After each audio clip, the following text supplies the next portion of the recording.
The US, UK, and Canada just launched a joint operation to stop crypto approval phishing in real time. Three governments decided the best way to fight crypto fraud is to stop pretending borders matter.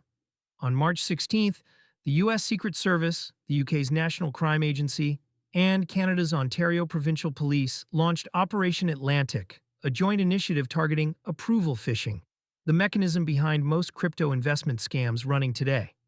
The operation runs for a week with a specific mandate: identify compromised wallets, contact victims before they lose more, and disrupt active scam operations in near real time.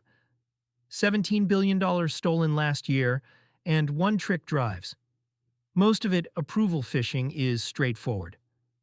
A victim receives a pop-up or alert that appears to come from a legitimate wallet service, or DeFi protocol. It asks the user to approve a transaction or grant wallet permissions. The moment that approval goes through, the attacker has full control of the wallet and can drain it in an irreversible blockchain transaction. The scam frequently arrives wrapped in a pig butchering setup, where criminals build fake romantic relationships online over weeks or months before steering the victim toward a fraudulent investment platform. By the time the approval phishing trigger fires, the victim already trusts the person on the other end. Chainalysis estimates that at least $17 billion was stolen through crypto crimes in 2025, with approval phishing and investment fraud driving a significant share. The number was originally tracked at $14 billion in on-chain activity before being revised upward toward $17 billion as more wallet flows were identified. Who is running Operation Atlantic? The co-hosts are the US Secret Service, UK National Crime Agency, Ontario Provincial Police, and the Ontario Securities Commission. But the full roster is wider. United States Secret Service, US Attorney's Office for the District of Columbia, United Kingdom, National Crime Agency, City of London Police, Financial Conduct Authority; Canada, Ontario Provincial Police, Ontario Securities Commission, Royal Canadian Mounted Police. Approval phishing and investment scams cost victims millions in financial loss each year, said Brent Daniels, Deputy Assistant Director at the U.S. Secret Service. The operation will identify and disrupt these scams in near real time. Paul Foster, Deputy Director of Cyber at the UK National Crime Agency, was blunter. Criminals operate across borders, so our response must do the same. The agencies are also working with unnamed private industry partners, which likely includes blockchain analytics firms and exchanges that can flag or freeze suspicious wallets. The predecessor found 2,000 compromised wallets. Across 14 countries, Operation Atlantic builds on Project Atlas, a 2024 Canadian-led operation that targeted international crypto investment fraud networks. The results from Atlas give some scale to what Atlantic is aiming for. Over 2,000 compromised wallets identified across 14 countries. Approximately $70 million in potential fraud disrupted.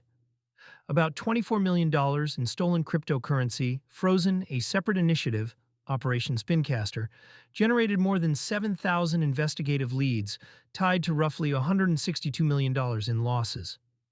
The U.S. Department of Justice also launched an interagency scam center strike force in November 2025, specifically targeting pig butchering scams linked to organized crime networks.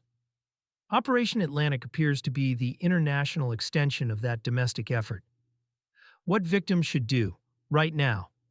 If you have ever approved a transaction you did not fully understand, or granted wallet permissions to a service you cannot verify, the three agencies have set up dedicated resources. US, Secret Service.gov, or Operation Atlantic. UK, National Crime Agency.gov.uk, News, Operation Atlantic Canada, op.ca, Atlas, and Get Smarter, AboutMoney.ca. The practical steps are the same regardless of country. Revoke any token approvals you do not recognize. Tools like Revoke.cash or Etherscan's token approval checker work for EVM chains. Move remaining funds to a fresh wallet and report the incident through the appropriate national portal. For users holding crypto on self-custody wallets, the approval phishing vector is particularly relevant. Custodial exchanges handle permissions internally, but self-custody means every approval decision sits with the user. Revoking stale approvals periodically is basic wallet hygiene that most users skip. The bigger pattern. This is the third major cross-border crypto enforcement coordination in 18 months. The trend is clear. Individual countries cannot trace, freeze, or recover crypto assets alone because the infrastructure is global. The UK's FCA, America's Secret Service, and Canada's securities regulators each have jurisdiction over different pieces of the same fraud chain.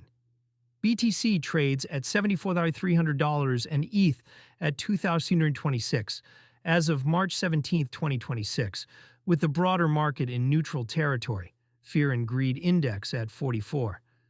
The market has not reacted to Operation Atlantic specifically, which is expected. Enforcement actions that protect users rather than restrict protocols tend not to move prices. The real test is whether Atlantic can match or exceed Atlas's $24 million freeze. With $17 billion stolen last year and approval phishing still the dominant attack vector, the agencies have no shortage of targets.